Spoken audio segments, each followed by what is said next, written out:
This is the Politics of Everything, and I'm your host, Amber Daines. Welcome to the podcast where we want to discuss the politics of everything, from money to motherhood, nutrition to narcissism, startups to secularism, the environment to equality, and much more. Our guests are experts in their field or topic of choice, even if you've not yet heard their name. This is a bipartisan podcast, so while we love exploring varied views and get a buzz from a healthy debate, by no means is this a one-sided forum for any one political view. So please listen up and enjoy the politics of everything. The idea of decluttering excites me. As someone who has moved house over 20 times in my life, it makes sense to keep it simple. In fact, I dream of residing in a hotel one day. Meet Anita Birges, who makes a living from organising others.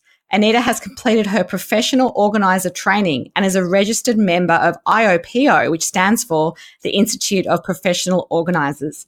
She's a former real estate agent with a diploma in property styling, so she knows her stuff. She's also a regular media presenter and commentator on this very topic. So I can't wait to get started on the politics of decluttering. Welcome, Anita. Hi, Amber. How are you?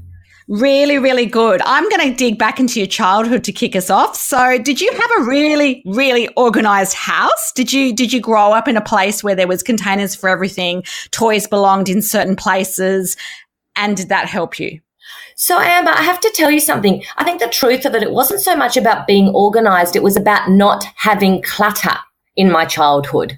So growing up, my parents were not people that kept a lot of things. And I actually think if we think back to most of our parents, there wasn't the Kmarts and the $5 little chick-chucky things to just bring home for the children. Things were bought with higher quality, were more expensive, so it ended up having less clutter in the home. Do you understand what I'm saying when I say that? I do. I think there's so much, I call it plastic rubbish that we just can buy. It's cheaper.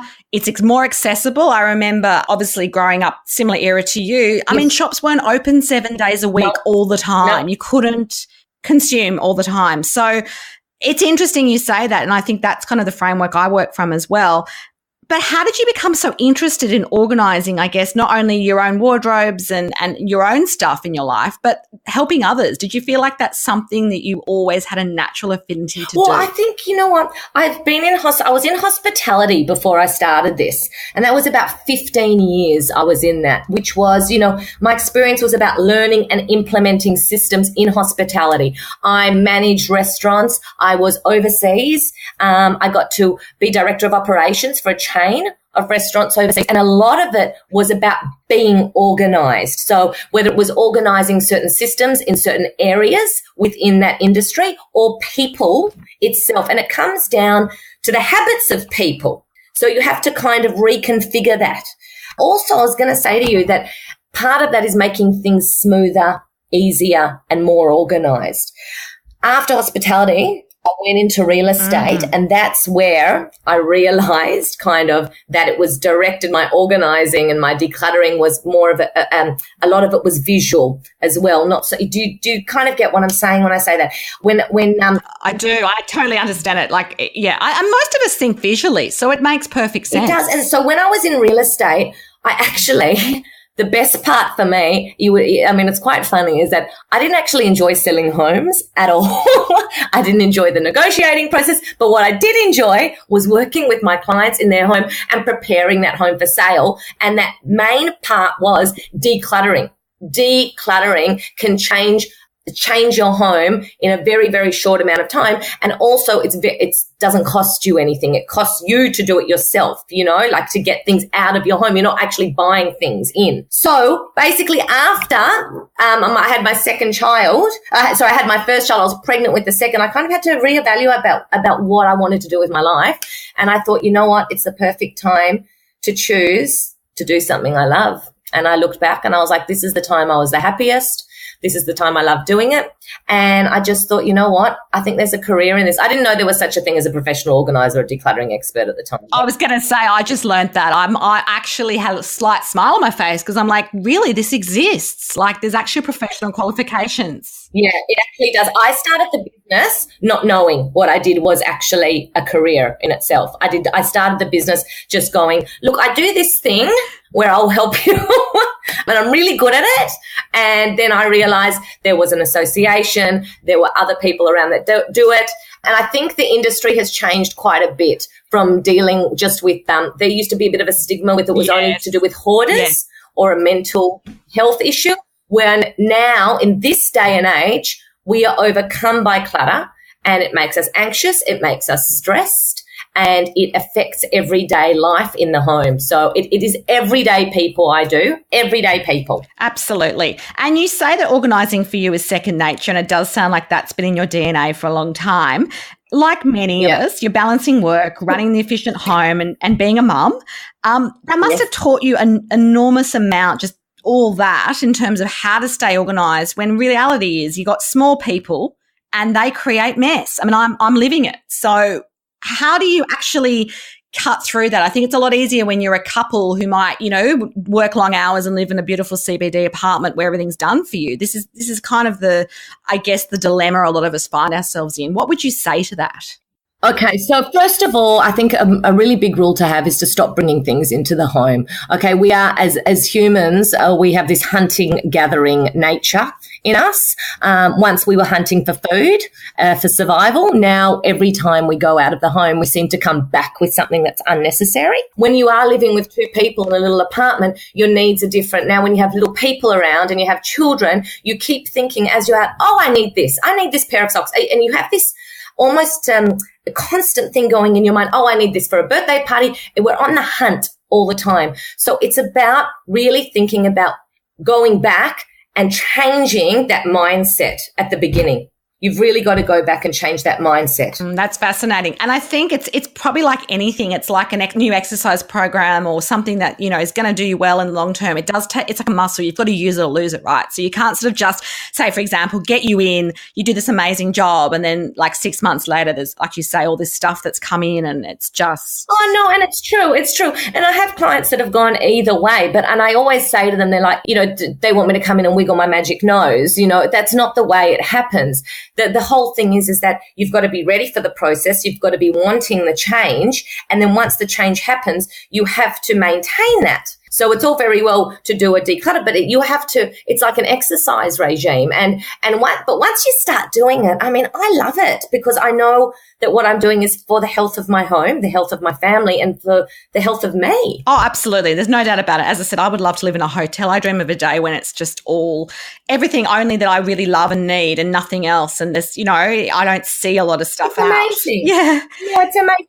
And I was going to say to you, I also have some clients that because when they hire me, like we will do the big cull, but then I will go in maybe once a year or twice a year, only because it then becomes a discipline for them. It's hard sometimes to say, let's put aside the time to declutter because we have so many other things going on in our life that those things take a priority. So that's why I'll go back in. I mean, you could imagine just now, this time of the year, before Christmas, I'm being asked, quickly, come in for like 3 days.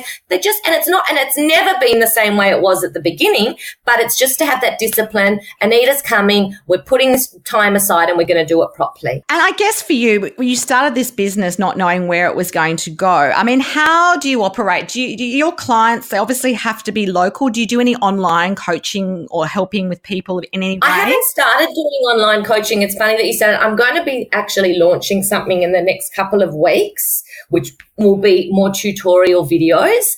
And I am looking into doing some coaching, but I think a lot of it is I am more of a face-to-face person.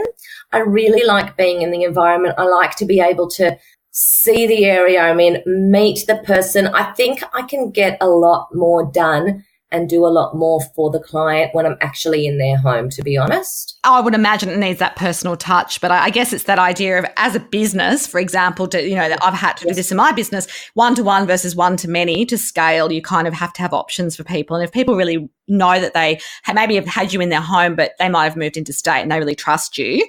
I could imagine there would still be an opportunity. You wouldn't be able to go in and physically help them, but you might actually be able to coach them through some of those processes. And like you say, I think I'm probably doing coaching for free right now that I don't even realise.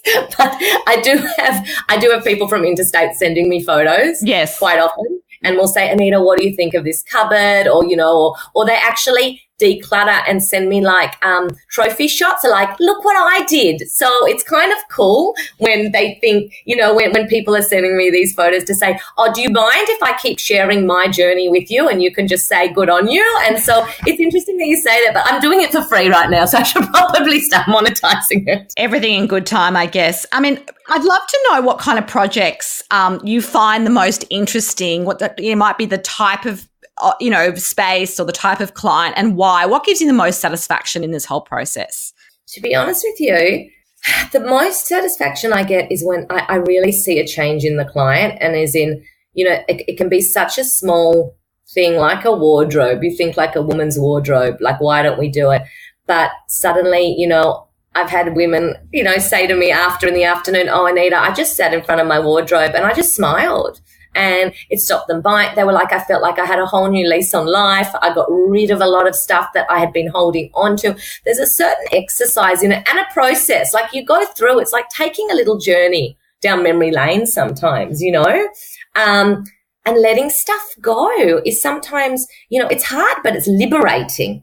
So when we're talking about that, like, what's satisfying for me, it's when I see a client happy and at the end of it and I've walked out and I know they're tired and it's been quite a journey. I hate to use that word journey, but it is. It can be quite emotional getting rid of stuff, stuff that no longer serves you, but it has some, I guess, historical significance or memories to it. I totally understand that, even though I don't like clutter. It definitely serves at one stage. And it's kind of like, that's why I say to people, just because you're letting go of that pair of shoes you wore out when you were partying one time, right? Because, I see some people, women our age, they're back, they're like, oh, but I wore this out and it reminded them in their 20s how they could dance and they could all this.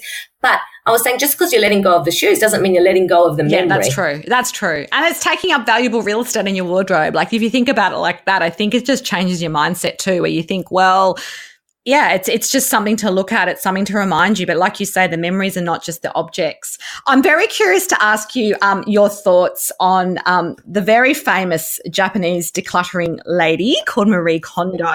Yes. She's probably the first person that I kind of thought of when I thought of you. You're like the Australian version of her. Obviously, her ethos is very Japanese. Do you have any thoughts on that process? I mean, I must admit, I love it, but I find it extreme. The whole idea of touch it, smell it, do you love it, whatever, if you don't. Oh, I agree with you. I do love Marie Kondo, and the reason I love her is because she's inspirational. She's inspired people all over the world to declutter and reconsider their buying, which is, does it bring you joy? Now, realistically though, not everything brings me joy in my house. And same with you, whether it's a cheese grater or a pair of tweezers, they don't bring me joy, but they serve a purpose. So the questions I really ask my clients and I ask myself when I'm doing this is that, do I need it? Do I love it? Or does it serve a purpose? Yeah, I think the purpose piece is important because some of it is the practical reality. Like you say, it's the cheese grater or, that really unexciting winter doona that you have to pack away for 6 months, but you're going to need it in 6 more months. Exactly. So I think that is, but the reason I truly think she was an inspiration to get people moving and to realize that there is a difference of changing your mindset of how much you accumulate into your home, and ask those questions. Don't be just so, quick to spend and quick to bring stuff into your home. I think that's where she inspired a lot of people. And do you fold clothes like she does? I mean, she rolls them, doesn't she? Oh, I love the folding. So I do, but I don't use the folding in everything. And I love my hanging space because a lot of it was about not to hang. Us as Australians, our built-in wardrobes, there is a certain way to have your built-in wardrobes configured. So I do consult a lot with clients and joiners and carpenters when they're doing that. There's a certain way that we like to have that suits our lifestyle the best. I mean, we have a very long summer, yet we don't have a big winter wardrobe here in Australia. We don't have big winter jackets. We don't have snow per se. Do you know what I mean? So the majority of us. So to configure for an Australian cupboard, I do love our hanging space. I do love folding those undies and having the bras and the socks the way she does. I do have I find that incredible. I must admit, I think I did that once, and then probably after 2 weeks in the rush of a very busy period with work and family commitments and actually going away and so forth, it literally just got all dumped on top. So I think it's that always, it's hard to maintain it. And I think that's one of my things I'd love to pick your brain on in the maintenance. And obviously people get you in every 6 months, but I can't sometimes wait 6 months to have that level of organisation. I think it's like anything. It's like when you first get your hair done, you're like, oh, this is amazing, I'm going to maintain it, whatever. And then within 2 days, you're back in a mum ponytail. Do you know what I mean? Like, it's just... No, it's true. And you know what?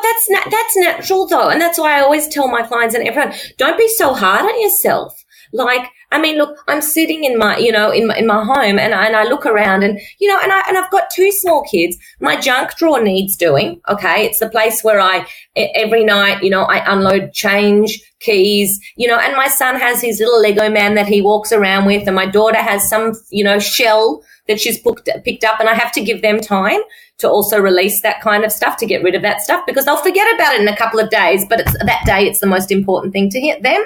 So you have to pick, don't be so hard on yourself. Like, if you can just keep up maintenance in certain areas, I'll do it. And if you start doing it from the beginning, you'll get into the habit of picking up. Like, I look at that now. I'm like, oh, as soon as the kids finish school in a couple of weeks, I'm going to be doing that drawer and get it back in order. Yeah, you've got time frames around, so I think it's important. So homes are one thing. What about other spaces like car interiors and, external spaces as well? Are there similar principles? I mean, because some people's cars, I get into them like, wow, is this like your entire office life in this thing? It is. And you know what? The car can run away from me. I do the car every week, to be honest with you. I do the car every Sunday afternoon, because it's the kids. The kids just bring stuff in, whether it's the map from the zoo, for God's sake, and they just want to look at it every time they're driving. It is. And a lot of people also use the car as their office. Some people, it's an extension between the home and their office is the car. There's definitely external spaces to consider and to keep under control. If that car is by Sunday, I'm ready to declutter that. Every Sunday I do it. Oh, totally. And I'm just curious about that, because it'd be great to have the organised everything, but I guess it's always time and priorities. But you sound like you check in regularly, and what takeaway I'm getting is it's just about a bit of regularity and, like you're saying, being kind to yourself, but checking in on what's the priority, where do you need to focus that decluttering. And I guess the only good thing for me is I've moved house a lot in my life, and I do find I can move like twice in a year, which happened recently. Don't recommend it with small children. Wow, that's a big one. And we still had things to throw out, even though we'd only just done it. And I think it's what you bring into the house. So I think that's going to be one of my big takeouts. It's interesting because what worked for you in one home, visually, purposely, will not work for you in the other home. And I went through the same thing this year, where I've moved from a bigger home and I moved into a smaller unit, and I thought, this is definitely things I'm going to need, all my kids are going to need, and I haven't touched it.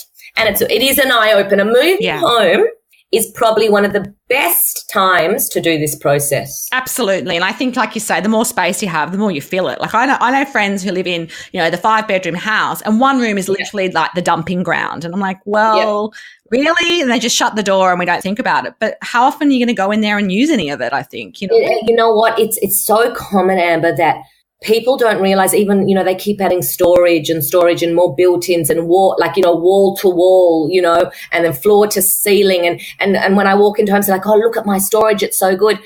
It's absolutely full. And it's almost like, and I said, how would you feel if it was empty? Yeah. And they're like, and it's actually a bit shocking. Yeah. Because they they think, well, if it's there, I need to fill it. That's it. Build it and it will fill, as I say. So I think exactly. So totally right. Really is. It's really interesting, because when you move home and, sometimes, that built-in isn't there, for example, they're like, oh, I'll get a built-in. By the time they just don't always need it. It's incredible to see, if you're given a certain amount of space, you'll work with it. Oh, totally. Absolutely agree. And I must admit, my passion, and I've had another great person on the show who talked about interior styling, a lady called Emma Bloomfield, and she was saying she actually loves styling small spaces more than large ones because she just thinks it's more satisfying and it's a challenge. It's, you know, when you don't have much to work with and you might have to make the living dining area totally work for a family in an apartment versus a massive, you know, McMansion somewhere. It's a lot harder. Like, you've got to use rugs and you got to do this and you have to, you know, think about how big do you really need? Do you need a 12-person table when you only have people over once a year? Like, it's all those decisions, which she said is actually a lot more fun in a small space. So I completely agree. I totally hear that. So my final two questions are things I ask all my guests. The first one is, do you have any special mentors or inspirational people in your life?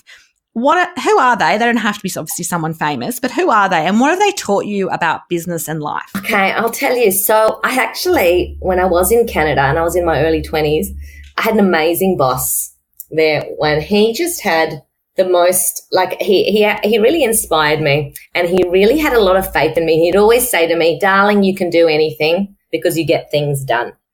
And I've always taken that with them. You know, when you start to doubt yourself and when, you know, can I do this? Can I move forward? You know, I always remember those words. So for me, when I go into a client's home, I almost like as a sentence that keeps going through my head.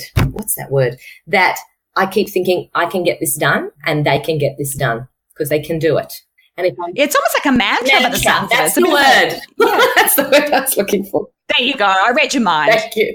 So that was definitely something that has always played. And I guess, you know, in your 20s when you're trying to figure out who you are, it was just at a really good time to hear that. And I've taken that forever. But you know what? When it comes down to it, it's really, you know, mum, dad, my friends and my clients, they give me balance. And success for me is being balanced. And I learn that every day through my kids and my family and my friends and my clients. So I'm just, I'm very lucky and very fortunate to have like good influences in my life. Absolutely. It always takes a village, I say. So my last wrap-up question for you would be, what are your top tips for anyone that's really kind of overwhelmed and wants to get ahead in the politics of decluttering? If you just gave some sort of really quick takeaways, and obviously they can contact you through our show notes if they want to engage you, but what would be your sort of advice for anyone who's struggling? So I'm going to give some top tips, okay, if you want to start this process, okay? Get your notepads out, everyone. Okay. Always declutter first. You organize second, which means do not go out and buy storage and think that is going to solve your problem or your issue with the amount of stuff in your home is to store it. That is not the solution. Okay. I get that all the time. People will say to me, clients will say to me, Anita, what do I buy before you come? And I'm like, no buying. We declutter first because it doesn't make sense to organize 30 pairs of shoes when we could end up with 10. Correct? Correct. Makes sense. That's a great tip. Second tip is you have to have a place for everything and everything in its place. So if we decide that we are going to have Lego in this area, we're going to have Lego in this area, in this box, in this room, in this drawer. If we're going, and you know, like with the makeup, with toiletries, with whatever it may be, there has to be a place for everything. And that's designated after the decluttering, okay? Third tip I'm going to give you, okay, is what we've talked about throughout this, was that you need to edit constantly. Put a donation box in a cupboard. Just get a nappy box or even like a laundry bag from the dollar shop. Put it on the floor of your cupboard. So each time there is something that you realize I haven't worn in a year, it's stained, it's ripped, it doesn't fit one of the children, don't hang it back in your cupboard or put it back in your drawer. Put it straight in that bag. Okay. That's great. I've learned so much today. That's really great advice. And if you do want to connect further with Anita, there are some details on our show notes. You have been listening to the Politics of Everything. Until next time, keep well. Thanks for listening today. If you've enjoyed the Politics of Everything, we thrive on feedback. So please add a short review and share the podcast with your network, your friends and family. I'm also always on the hunt for fabulous new guests, so if you've got a view to share and an idea how to get our listeners excited, please email me at amber@bespokecomms, That's BESPOKECOMMS.com.au, and we'll be sure to get back to you. Until next time.